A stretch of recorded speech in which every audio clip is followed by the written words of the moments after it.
Welcome back to the channel, everybody. I'm Chris, And I'm Link. and today we're going to try working on my Harley. I know a lot of you guys probably don't know, but yeah, I've got a Harley. So this is my 2012 Road Glide Ultra. I've had other motorcycles and Harleys in the past, but this one here, this is my baby. And this one is my summer toy, not like the Boost, which is my winter toy. Anyway, I bought this thing in 2018. And then the winter, like I guess, what was that? February, I think, hey, Lincoln, February 2019? Yeah, something like that. Yeah, I tore it all the way down, other than pulling the motor and transmission, but we tore it all the way down, and then I rebuilt it all the way back up with a bunch of goodies. And one of the things I did was I did all of my own powder coating. So every single piece of chrome on this thing, except for the engine, got powder coated black or replaced with black parts. Now, during the huge rebuild with the new fenders and the lights and the powder coating and the clutch and the stage one and the exhaust and bars and the windshield and blah, blah, blah, blah, blah, blah, all of that stuff, one of the problems I had was these bikes come with factory air shocks. One of the air shocks was leaking. And to replace that shock, it was $500 Canadian from Harley Davidson. And I was like, no, not happening, because like that's too much money. So I bought a pair of coilover shocks from Drag Specialties. The guy at the parts counter, he said that they were made by Progressive. Progressive is known for good suspension. So I thought, what the heck, I'll take a chance. Well, it's been about 6 years later, and these rear shocks are toast. I can go over small bumps and it just bang rattles your teeth out. If I have the tour pack on and I've had my daughter on here, she's like maybe 90 pounds. I don't know. She's not too heavy, right? And coming out of parking lots, the back end will bottom out, and I've scraped the pipes. So something's got to be done. So hang on a minute and I'll show you what we're doing. This is what we're doing. I've got a couple of new shocks. Well, new to me shocks. So these shocks here, you can see they're vastly different. I don't know which way they go. We'll figure it out in a minute. So this one has the adjuster on it. This one does not. These are takeoff Harley Davidson shocks. These came off of a 2019 Road Glide CVO, no, Street Glide CVO. I'll have to look it up, but I believe it was 2016 to 2023. Rear shocks from touring models are directly interchangeable with the older bikes like this. So these should just bolt right onto the bike. Now, I bought them from a Harley mechanic who actually took them off his bike because he upgraded to something else. And what he was telling me, damn mosquito, what he was telling me was that Harley did it right with these, and these are a wicked awesome upgrade. So me and Link are going to try something, and we're going to see if it works. Hang on a minute, and I'll be right back. So this is what we're doing. Any idea, Link? Yeah, that's a GoPro. That's right. So what we're going to do is I'm going to try and mount the GoPro, I don't know, maybe back here on the docking hardware. I don't know, forwards or backwards, or maybe on my chest. I don't know yet. We're going to try and mount the GoPro. I'm going to go for a ride on the bike, and we'll hit some potholes and some railroad tracks, and we'll see what it's like. And then we'll swap over the shocks. We'll put the GoPro back on, and we'll go for another ride to see if it's any smoother. I'm hoping it is. If not, I don't know. We'll figure it out. I just mean, I don't know if the GoPro will show it being smoother or not. I'm hoping it does.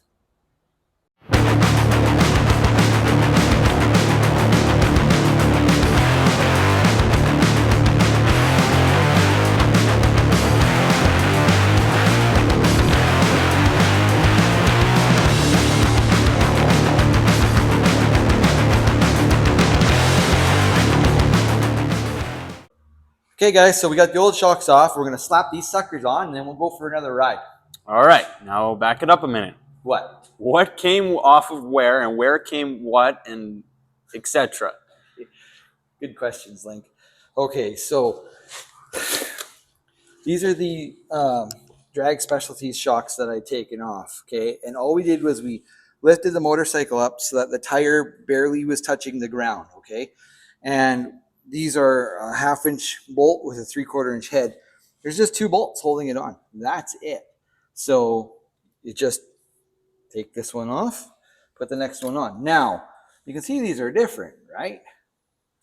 This one goes on this side of the bike, but it goes on this way. Okay? This one goes on the other side of the bike this way. Kind of like that. All right, okay. So that's how we're going to install them.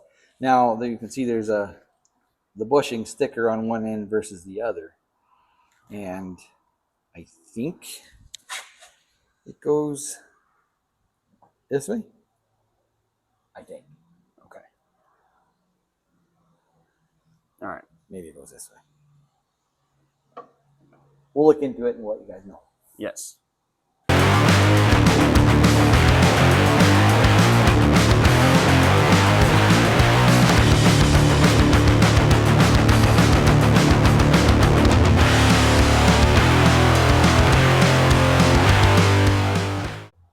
All right, Link. So these were the old shocks that we took off, and you can see they have a cam adjuster here with 5 settings, and I had them on number 4, and I was still bottoming out pretty hard. I mean, they're not leaking, so you know they're not like blown out in that respect. But if you push on them, though, like they go in quite easy and out slowly. So there might be something internal. I'm not sure. I don't even know. I don't know if I'll feel right selling those to anybody. We'll see. Anyways, guys. Okay, so on the back here, oh my gosh, look how dirty I am. Damn Harley. We've got the wide side of the bushing towards the bike. And then this is the proper orientation for the shock according to the instructions from Harley Davidson. So you want this part of the body, the shock rod down there. The 2 bolts torqued to 40 foot-pounds. Okay, this side over here, it's the same thing. Obviously, the shock rod pointing down because the knob has to be up here. See how that's tucked in there, Link? Looks good, eh? Yeah. These bolts also torqued to 40 foot-pounds. Now, there's adjustments. We'll put a picture of the adjustment table at the end of the video, and we'll see where it's supposed to be set for how much rider weight. But there's clicks there. So it clicks every rotation. And I think for me, we're going to go to setting number 3 right there. Yeah, maybe, yeah, that's 3. Now, if this knob is in the way, I believe you can loosen this tiny little Allen screw, rotate this whole cap with the knob, and then tighten that up. And that just holds this in place. It will not affect the preload on this shock. It's pretty crazy how this shock is so different from the other shock, and this is the side you adjust. Anyways, that's it for now. Hey, Link, Yeah. we'll put the saddlebags back on. We'll go for a ride. But I'm like super excited. I hope this makes a really good, smooth riding Harley because I don't know. I love Harleys, but this one's never rode that great. Okay, let's get back to it. All right, there he goes. And we got a GoPro on the back. Let's go see him go.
Well, final thoughts.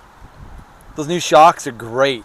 It wasn't hitting like hard like that over the bumps and the potholes. I tried hitting some potholes. It's hard because as a biker, your natural instinct is to go around potholes. So trying to hit them was difficult. I had to focus.